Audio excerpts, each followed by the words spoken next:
de mí si no anunciare el Evangelio?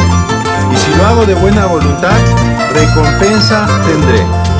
1 Corintios 9, 16 y 17.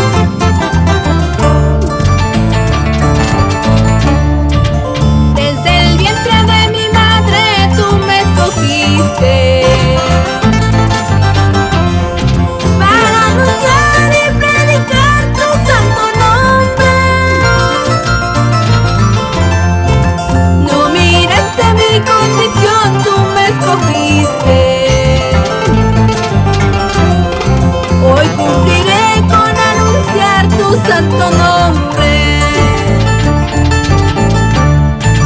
Desechado que fui yo, me levantaste. Para vergüenza de los sabios de este mundo.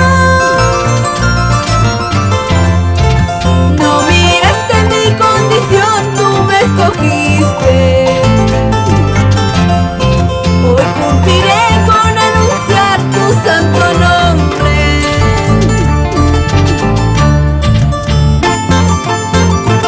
De lo necio del mundo escogió Dios para avergonzar a los sabios.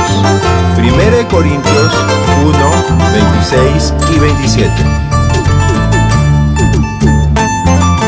Saludos a los pastores por su día.